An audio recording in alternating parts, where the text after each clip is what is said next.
اگر آپ تھوڑا سا بھی غور کریں تو آپ پر حقیقت روز روشن کی طرح منکشف ہو جائے گی، اور اب تک تو ہر لحاظ سے حقیقت منکشف ہو جانی چاہیے۔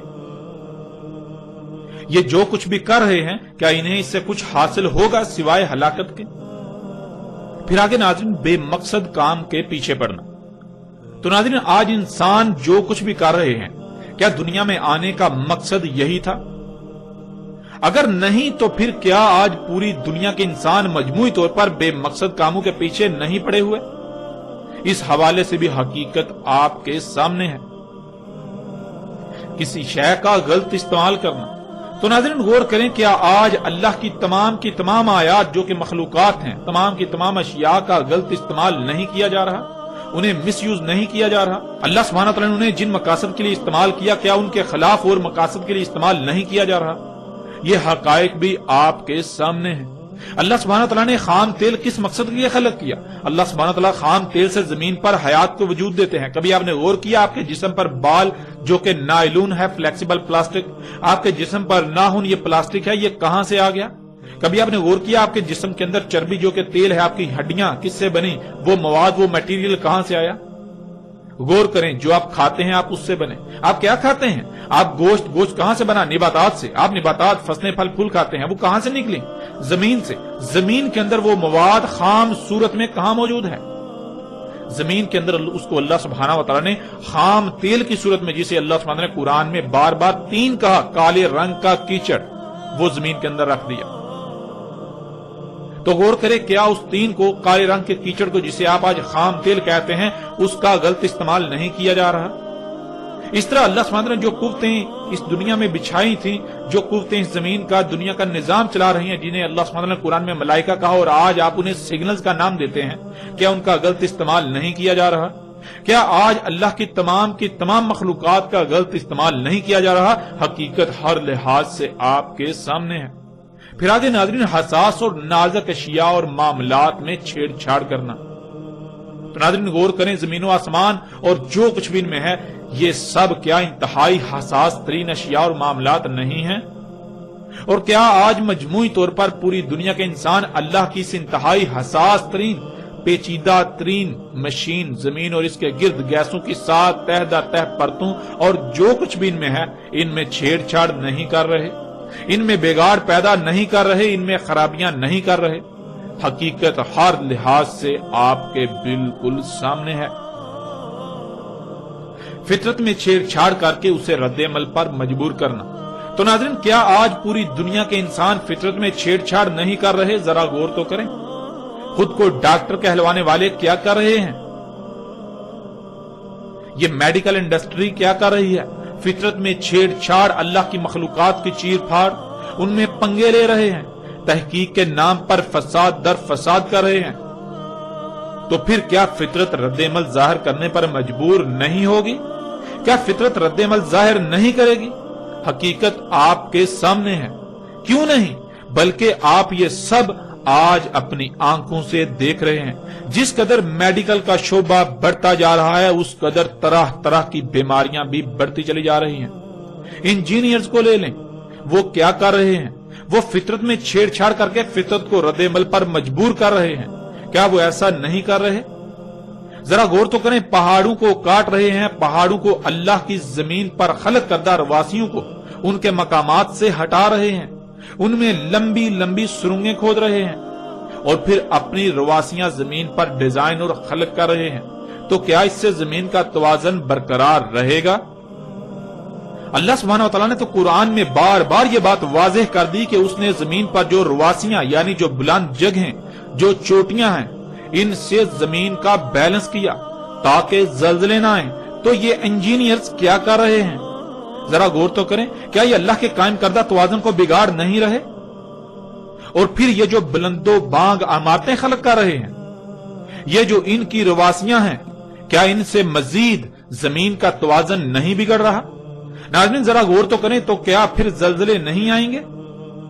کیوں نہیں؟ جب فطرت میں چھیڑ چھاڑ کر کے اس کو رد عمل پر مجبور کیا جائے گا تو فطرت رد عمل کا اظہار نہ کرے؟ ایسا کیسے ہو سکتا ہے؟ اور کیا یہ سب آج آپ اپنی آنکھوں سے پوری دنیا میں ہوتا ہوا نہیں دیکھ رہے؟ آج یہ سب اپنی آنکھوں سے آپ ہوتا ہوا دیکھ رہے ہیں۔ اس کے علاوہ ناظرین جتنے بھی شعبے ہیں، جو لوگ بھی ترقی کے نام پر جو عمال کر رہے ہیں وہ کیا کر رہے ہیں، اگر آپ تھوڑا سا بھی غور کریں گے تو حقیقت ہر لحاظ سے کھل کر آپ کے سامنے ہے۔ پھر آگے ناظرین غیر سنجیدہ ہونا، تو ناظرین غور کریں کہ آج کسی میں سنجیدگی ہے؟ اگر کوئی سنجیدہ ہوتا ہے تو وہ چیختا ہے، چلاتا ہے کہ یہ سب نہ کرو۔ اگر کوئی سنجیدہ ہوتا تو جب وہ اپنے اعمال کا رد عمل دیکھتا تو فوراً باز آ جاتا اور دوسروں کو بھی متنبہ کرتا، لیکن کیا کہیں پر کوئی سنجیدگی نظر آتی ہے؟ نہیں، ہرگز نہیں، بالکل نہیں۔ پھر آگے ناظرین کھیل کود، فضول کاموں میں وقت کا ضیاع۔ آج پوری دنیا کے انسانوں کو دیکھیں تو آپ کو یہی نظر آئے گا کہ بجائے یہ کہ وہ اللہ کی دعوت کو تسلیم کرتے، اگر نہیں تو اپنی آنکھوں سے دیکھ لینے کے بعد یقین کرتے اور عملاً میدان میں اترتے، لوگوں کو متنبہ کرتے، دنیا میں آنے کے مقصد کو پہچان کر اس پر قائم ہوتے، دوسروں پر وہ مقصد واضح کرتے، مگر یہاں تو گنگا الٹی ہی بہہ رہی ہے۔ ہر کوئی کھیل کود میں مصروف ہے، کہیں پر کرکٹ تو کہیں پر ہاکی، کہیں پر فٹ بال تو کہیں پر کوئی اور گیم۔ اس طرح کھیلوں کی بھرمار ہے اور ہر کوئی کھیل کود میں مصروف ہے۔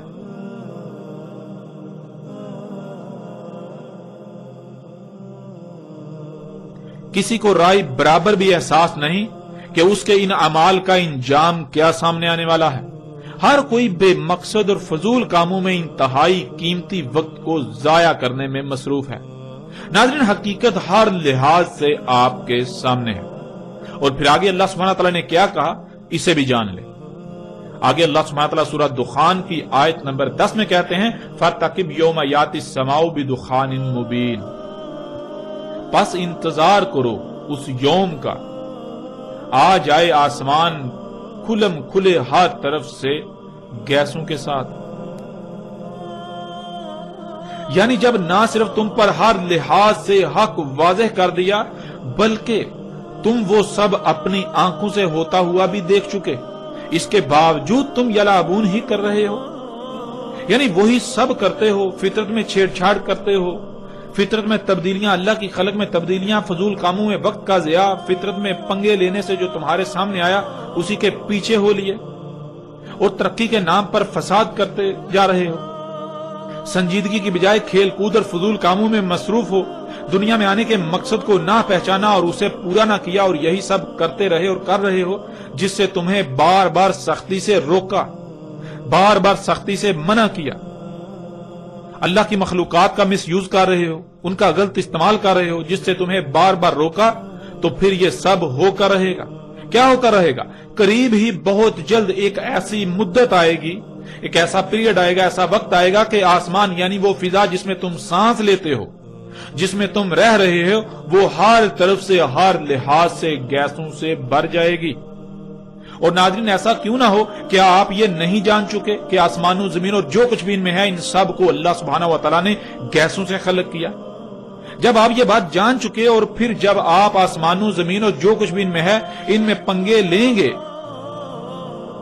آپ یہ بات جان چکے کہ ان میں پنگے لیے جائیں گے، ان میں ترقی کے نام پر چھیڑ چھاڑ کی جائے گی، تو پھر کیا گیسیں خارج نہیں ہوں گی؟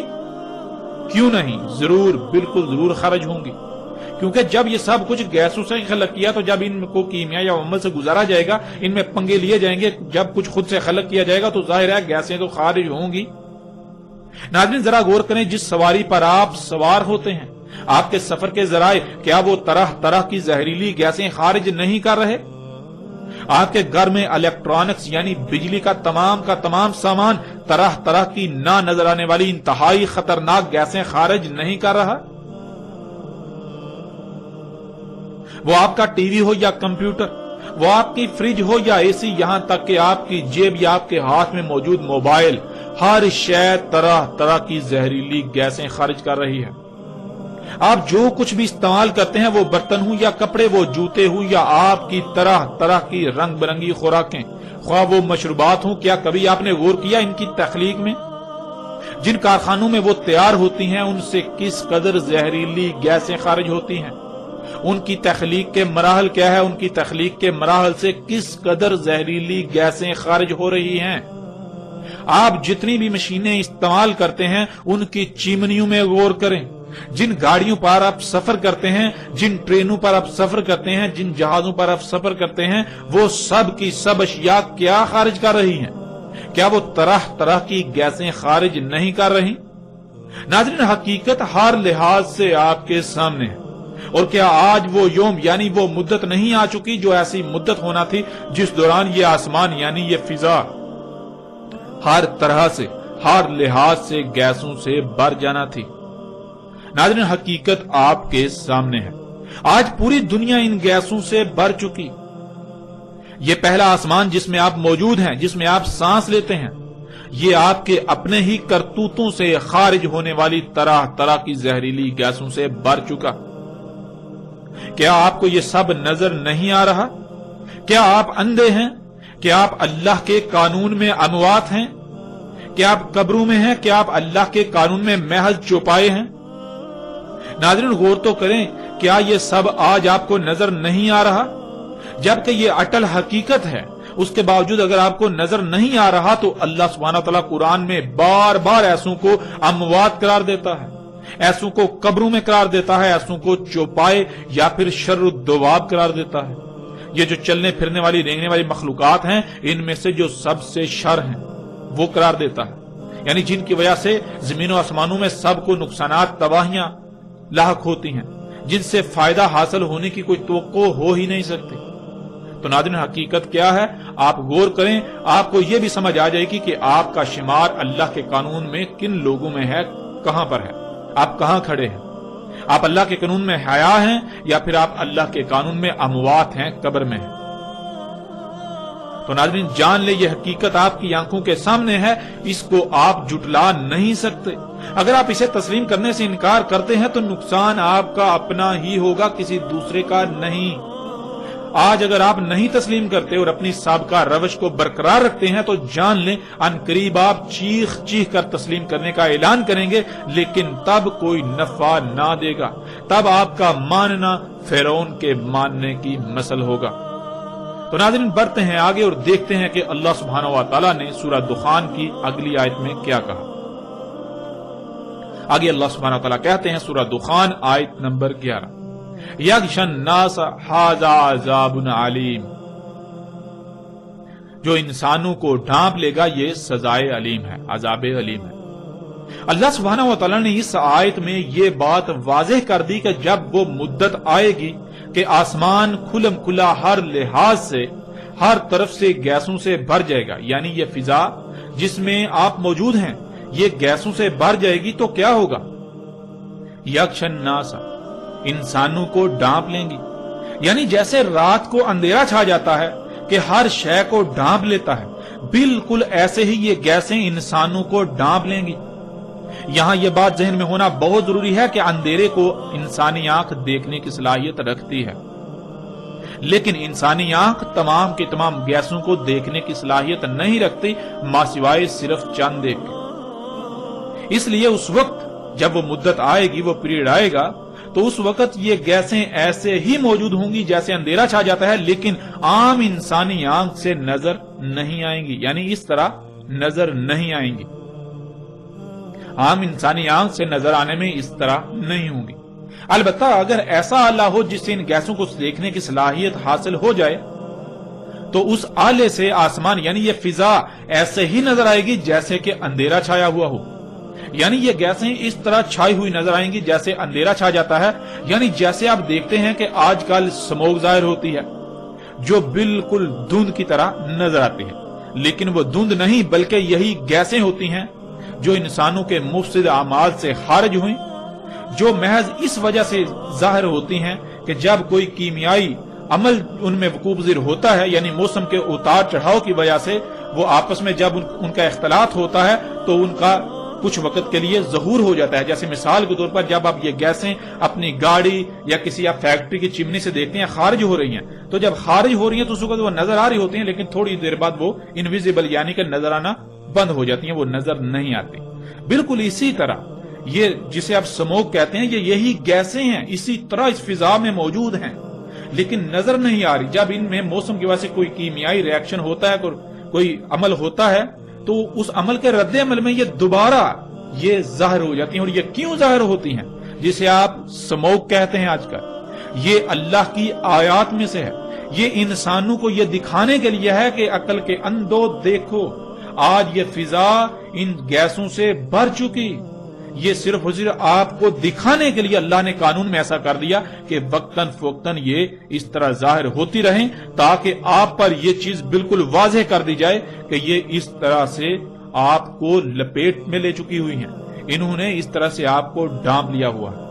تو ناظرین، جب دنیا میں یہ حالت ہو جائے گی تب اس وقت اللہ انسانوں سے کلام کرتے ہوئے یہ کہہ رہا ہے، ھذا عذاب علیم، یہ عذاب علیم ہے.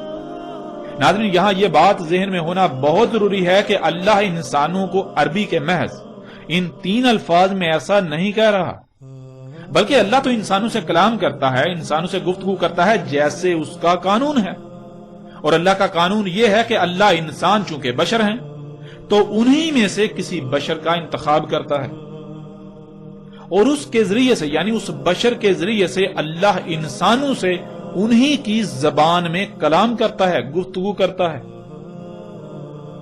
تو جب دنیا میں یہ وقت آ گیا کہ یہ فضا ہر طرف سے کھلم کھلا گیسوں سے بھر چکی، جو کہ انسانوں کے اپنے ہی مفسد اعمال کی وجہ سے ہوا، اور وہ گیسیں انسانوں کے لیے عذاب علیم یعنی ان کے اپنے ہی مفسد اعمال کی سزا بن جائیں گی، تو اس وقت اللہ اپنے کسی عبد بشر یعنی اپنے کسی غلام بشر کے ذریعے انسانوں سے کھول کھول کر یہ کہہ رہا ہے، انسانوں سے کلام کر رہا ہے کہ یہ تمہارے اپنے ہی برے اعمال کی سزا ہے تمہارے لیے.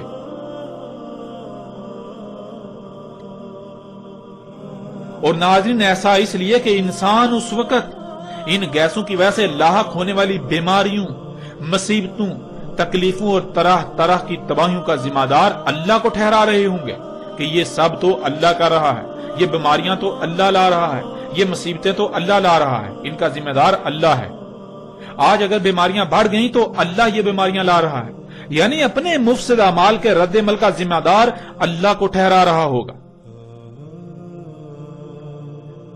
لیکن اس وقت اللہ اپنے ایک غلام کے ذریعے، ایک بشر غلام کے ذریعے انسانوں سے یہ کہہ رہا ہوگا کہ یہ سب اللہ نہیں کر رہا، اللہ ظالم نہیں ہے، اللہ ظلم نہیں کرتا، اللہ پر بہتان عظیم مت باندھو، یہ سب تمہارے اپنے مفسد اعمال کے نتائج ہیں، یہ سب کا سب اسی فساد کا اظہار ہے جو تم نے آج تک اپنے ہاتھوں سے کیا. اس لیے اللہ پر الزام تراشی مت کرو، اپنے کیے ہوئے فساد کے اظہار کی ذمہ داری اللہ پر مت تھوپو. اللہ سبحان ہے، اللہ اس سے پاک ہے کہ وہ کوئی ایسا کام کرے جس سے فساد ہو، جس سے تباہی آئے. اللہ فرط نہیں کرتا. اللہ نے جو کچھ بھی خلق کیا سب کچھ کامل پرفیکٹ خلق کیا، وہ عیبدار خلق نہیں کرتا، وہ نقائص و خامیوں والا خلق نہیں کرتا، وہ سبحان ہے. آج جو خرابیاں تمہیں زمین و آسمانوں میں نظر آ رہی ہیں ان سب کا ذمہ دار تم انسان ہو، ان سب کے ذمہ دار تم بذات خود انسان ہو. یہ سب تمہارے اپنے ہی ہاتھوں سے کیے ہوئے کرتوتوں کا نتیجہ ہے، وہ کرتوت جنہیں تم آج تک ترقی کا نام دے رہے ہو، اس کے باوجود کہ تم پر سب کچھ ہر لحاظ سے کھول کھول کر واضح کیا جا چکا. تو ناظرین غور کریں، کیا آج یہ دخان، یہ گیسیں عذاب علیم نہیں بن چکی؟ اور پھر غور کریں، آج یہ مذہبی طبقہ، جب ان سے پوچھا جائے تو کیا یہ مذہبی طبقہ یہی نہیں کہتا اور انسانوں کی اکثریت یہی نہیں کہہ رہی کہ یہ بیماریاں، یہ تکلیفیں، یہ مصیبتیں، یہ طوفان، یہ آندیاں، یہ تباہیاں اللہ لا رہا ہے، یہ سونامی اللہ لا رہا ہے، ان کا ذمہ دار اللہ ہے؟ کیا یہ سب ایسا نہیں کہہ رہے؟ ایک طرف ان کی ذمہ داری اللہ پر ڈالتے ہیں اور دوسری طرف قرآن میں کیا پڑھتے ہیں؟ اللہ سبحان ہے. دن رات زبان سے رٹے لگاتے ہیں، اللہ سبحان ہے، اللہ سبحان ہے، اللہ سبحان ہے. کس سے اللہ سبحان ہے؟ ایک طرف قرآن میں اللہ یہ کہتا ہے کہ اللہ نے فرط نہیں کیا، اللہ نے جو کچھ بھی خلق کیا بالکل پرفیکٹ خلق کیا، اس میں کوئی خامیاں نہیں چھوڑی، اللہ خلق کرتے ہوئے کچھ بھول نہیں گیا تھا. اور دوسری طرف جب یہ تباہیاں آئیں تو اس کا ذمہ دار اللہ کو ٹھہراتے ہیں. کیوں؟ اتنا بڑا بہتان اللہ سبحانہ و تعالیٰ کی ذات پر انہیں کس نے یہ اختیار دیا؟ کیا کبھی انہوں نے غور و فکر کیا کہ یہ اللہ سبحانہ و تعالیٰ کی ذات پر کس قدر بہتان عظیم باندھ رہے ہیں؟ اپنے اعمال اپنے کرتوتوں کا ذمہ دار اللہ کو ٹھہرا رہے ہیں؟ کیا کبھی انہوں نے غور و فکر کیا؟ اور ناظرین غور کریں کہ آج یہ گیسیں عذاب علیم نہیں بن چکے؟ ان گیسوں کی وجہ سے ہر سال لاکھوں کی تعداد میں اموات، اور شاید ہی کوئی ایک بھی انسان ایسا ہو جو ان گیسوں کی وجہ سے متاثر نہ ہو، بلکہ ہر کوئی ان گیسوں کی وجہ سے طرح طرح کی بیماریوں کا شکار ہوئے۔ ان گیسوں کی وجہ سے موسموں کا نظام درہم برہم ہو چکا، جن سے آندیاں، طوفان اور بے وقت بارشیں ہو رہی ہیں، اور پھر سیلاب آ رہے ہیں۔ ان سیلاب کی وجہ سے طرح طرح کی تباہیوں کا انسانوں کو سامنا ہے، وباؤں بیماریوں کا سامنا ہے۔ ان گیسوں کی وجہ سے آسمان پھٹ کر اس میں سوراخ ہو چکا، جس کی وجہ سے سورج سے خارج ہونے والی خطرناک ترین لہریں زمین پر آ رہی ہیں، جن کو آسمان کی وہ تیر زمین پر آنے سے روکتی تھی، انہیں واپس دوبارہ خلا میں بھیج دیتی تھی، اور ان کی وجہ سے درجہ حرارت دن بدن بڑھتا چلا جا رہا ہے۔ موسموں کا نظام درہم برہم ہو چکا، گرمی کی شدت میں دن بدن اضافہ ہوتا چلا جا رہا ہے، اور پھر اس گرمی سے طرح طرح کی بیماریوں اور ہلاکتوں میں اضافہ ہوتا جا رہا ہے۔ ایسے ہی جیسے جیسے آپ غور کرتے جائیں تو نہ ختم ہونے والی ہلاکتوں اور تباہیوں کی فہرست بنتی چلی جائے گی، جو انسانوں کو صرف اور صرف انہی گیسوں کی وجہ سے ہر طرف سے آج گھیرے ہوئے ہیں۔ ناظرین، یہ ہے ان دخان یعنی ان گیسوں کا عذاب علیم، یعنی انسانوں کے مفسد اعمال کے بھیانک رد عمل، جو کہ ان مفسد اعمال کی سزا ہیں۔ تو ناظرین غور کریں، کیا آج یہ سب حقائق آپ کے سامنے نہیں ہیں؟ ذرا غور تو کریں۔ کیا یہ فضا دخان یعنی ان گیسوں سے ہر طرف سے نہیں بھر چکی؟ سکرین پر یہ تصاویر آپ اپنی آنکھوں سے دیکھ رہے ہیں۔ اپنے اخبارات ٹٹولیے، ان میں بھی آپ کو روزانہ کی بنیاد پر ایسی خبریں ملیں گی۔ کیا یہ دخان ان انسانوں کے لیے عذاب علیم کی صورت اختیار نہیں کر چکی؟ اور ناظرین، کیا کوئی ایسی شخصیت موجود ہے جو یہ حقائق ہر لحاظ سے آپ پر کھول کھول کر رکھ رہی ہے؟ ناظرین ذرا غور تو کریں، یہ سب آج آپ کے سامنے ہو رہا ہے، یہ سب حقائق آپ کے سامنے۔ اگر آپ ان حقائق سے آج اپنی آنکھیں بند کر لیں گے تو جان لیں ایک عظیم عذاب آپ کے بالکل سر پر آ چکا ہے۔ آج بے شک آپ کو ادراک نہیں ہو پا رہا، مگر جلد ہی جیسے ہی اس عذاب عظیم کو اپنی آنکھوں سے دیکھیں گے تو تب آپ کو ادراک ہو جائے گا۔ لیکن تب کیا فائدہ؟ تب تو بڑے بڑے رب ہونے کے دعوے دار بھی تسلیم کرنے پر مجبور ہو جاتے ہیں، تب تو فرعون بھی مجبور ہو گیا تھا، تو پھر آپ کیا شے ہیں؟ اور پھر کیا تب تسلیم کرنا کوئی نفع دے گا؟ یہ حقیقت بھی آپ کے سامنے ہے۔ ناظرین، ان قریب بالکل وہی ہونے والا ہے جو قوم نوح کے ساتھ ہوا، اور قوم نوح کے ساتھ کیا ہوا یہ آپ جانتے ہیں۔ ان قریب وہ ہونے والا ہے جو قوم عاد اور قوم سمود کے ساتھ ہوا۔ قوم عاد اور قوم سمود کے ساتھ کیا ہوا؟ قوم عاد اور قوم سمود القاریہ یعنی ایٹمی بموں کی لپیٹ میں آئے، ایٹمی تباہیوں کی لپیٹ میں آئے، ایٹمی بموں کی جنگوں کی لپیٹ میں آئے، اور انہوں نے ایٹمی بموں نے ان کو صفحہ ہستی سے مٹا دیا، اور وہ آج ہونے والا ہے۔ اور یہ تباہی، یہ عذاب عظیم بہت جلد آپ کے سامنے آنے والا ہے۔ ہلاکت آپ کے سر پر آ چکی، ان قریب آپ اسے اپنی آنکھوں سے دیکھیں گے۔